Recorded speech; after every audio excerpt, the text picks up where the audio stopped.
Annapolis on this gorgeous Wednesday. We started with the Blue Angels show. They were over the spectators over the river, zooming across the Naval Academy. Amazing, amazing show by the Blue Angels. Hi, I'm Ashley Love from T2B TV. Welcome to the fourth race of the first series of Annapolis Yacht Club's Wednesday night racing. Race committee is set up for a downwind start, and let's hope it's colorful in more ways than one.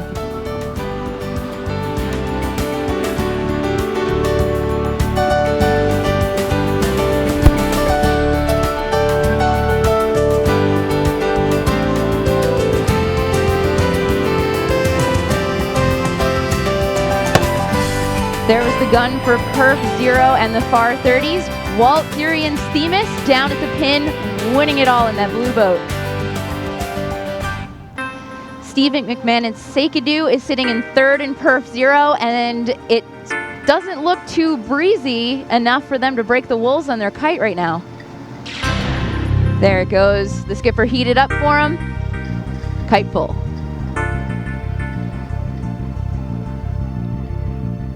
With the downwind start, you have to take your chances. Do you put your kite up early or do you wait for go? The ones who have got their kites up are definitely stronger. Some symmetrical kites, some asymmetrical kites. Aunt Jean down in the back corner is leading the J35s, but getting buried in this start. QA2 is in Perf 1 this year, having to battle it out with Monkey Dust, and John Tahansky calling the shots. They crushed that start. Interesting move for Zyberger, trying to find a lane down to A, having to get across Monkey Dust.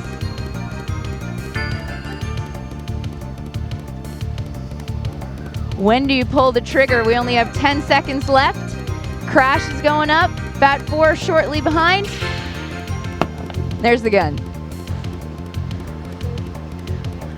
Wind River has a new way to put their kite up. They're pulling in the head from the side, so they've got it up sideways. I don't think it's that effective. I've seen it done before, but not with an asymmetrical. Yeah, they might want to redo that before going this whole leg. No surprise to see Louis Salveson's Mirage doing quite well at the start. He is the only one, well, one of the only ones on port, trying to get more breeze. Find out if that's well.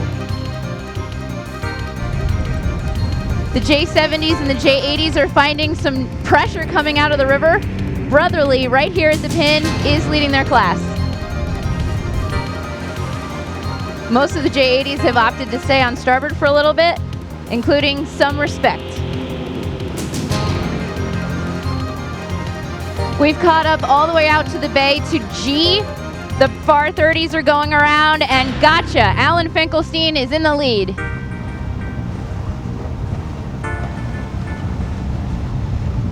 Roddy's behind. It's a rare thing for him. Downhill Express, owned by Larry Yanowich, is bringing up the pack for the far 30s, and Perf Zero is right behind them. Seikadu and Windborne, the two J120s, are still glued at the hip around this leeward mark. Don't go in there, don't go in there, that's what he's saying.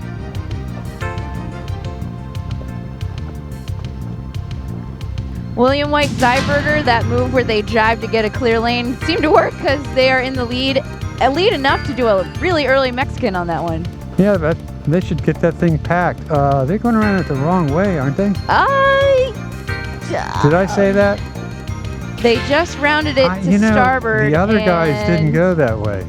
If their course is still A5, they went around it the wrong way. That explains the ley line action. Travis Steele's Bazing, the first J35 around the leeward mark, is proving that, yeah, Zyberger went around the wrong way. How embarrassing. I wonder if they're talking about it on their boat right about now. They must be. They must be looking back? Yeah. Didn't they see all the boats in Zero go around the mark? Well, that's one of the hard parts about leading a race. Well, they had the whole class in front of them, so, that doesn't really...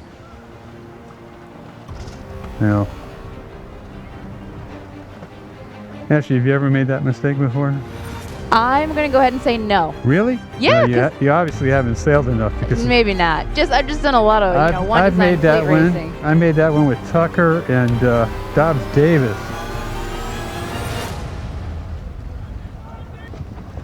Nate Owens, Poco Up Poco took their spinnaker down because they overstood by a bit, but they're going to have to pinwheel outside of Monkey Dust, Craig and Dottie Saunders.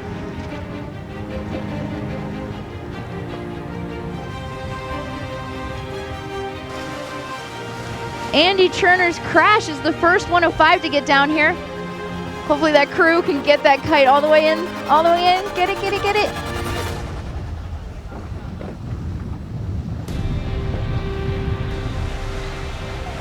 Inigo has left their bowman to pull the whole thing around to windward by herself. Huh? No problem.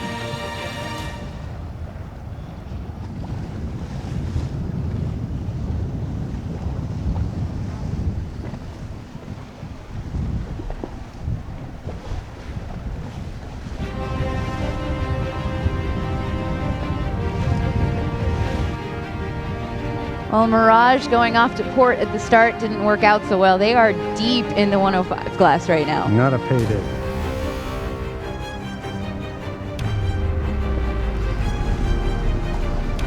The Etchells are going all the way out to G as well. Could be a long night for them.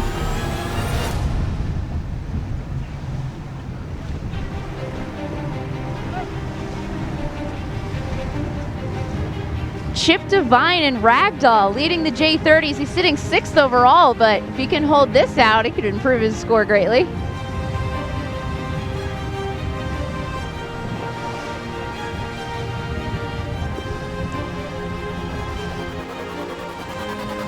The short course and the long course intersect right here.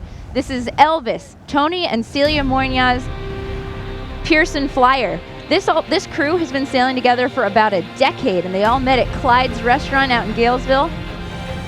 They've got the chef trimming the main, his wife doing the jib. Great rounding. Hey, just for your information, Clyde's is in Georgetown. But they are trying to open a restaurant. But they did sail in Galesville. Yeah, and they're trying to open a restaurant in Eastport Shopping Center, Eastport Kitchen. Yeah, it's taking over the old Eastport Deli location, so good luck. Late drop for Errant Bell, but they've got 2 people up on the bow working on it. What's the comment? 2 out of 3 sails aren't in the hunt. No. That happens. They've got it now. One just sucked it right down and fell through the hatch. That's dedication. Perf 3 and Perf 3A are coming in behind them. Wild card with Paul Ford and the J24 leading around that mark.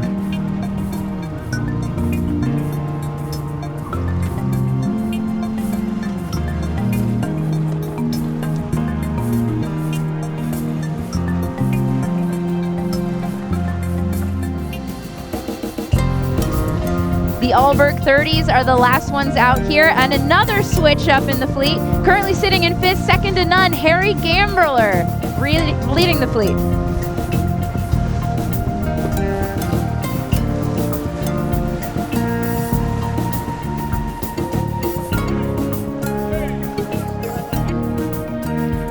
Well, Bruce, they didn't have the best start, but it didn't really matter. Their Aunt Jean is back in the lead for the J35s. Yeah, Jimmy Sagerholm has an amazing ability to recover from his miserable starts. Yeah, you just can't stop him. He's flying. I mean, I filmed a bunch of his really bad starts, and he always seems to come out on top.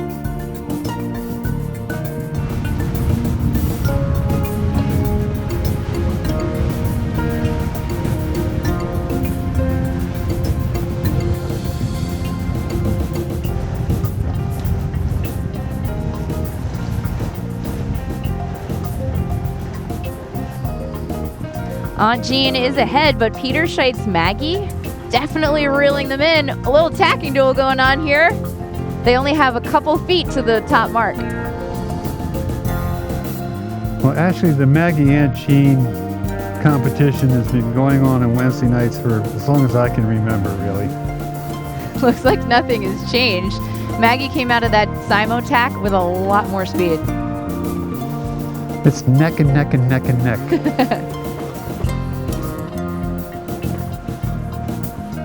What's the over-under? I'm going with Maggie. Okay, I'll take Angie. All right. I have to. All right, I got to go for the underdog. You know, Ashley, there's a sandbagger on Aunt Jean, so I don't know if you're paying that guy to drag his feet in the water, but as soon as I started filming him, he took his feet out. But you can still see, look, their feet are wet. They're glistening in the sun. They were doing it. No wonder Maggie was reeling them in. Well, look, Ashley, that's Jimmy's best jib, I guess. Look at the Scotch tape on that thing. Well, it's obviously his speed jib because no matter what he does, he seems to still come out on top. Maybe those are take-ups in it or something. Gotta hand it to Aunt Jean. That was some good match racing. They kind of took them to the moon so that when they had to bear off, there's just no way Maggie can pass them. Well, Maggie might not be able to pass Aunt Jean, but Bazing sure is going to give them a run for their money. They came out of the shadows. Where did they come from? Travis Steele on Bazing did all he could to try to catch up with Jimmy Sagerholm's Aunt Jean, but too little too late. Aunt Jean wins it.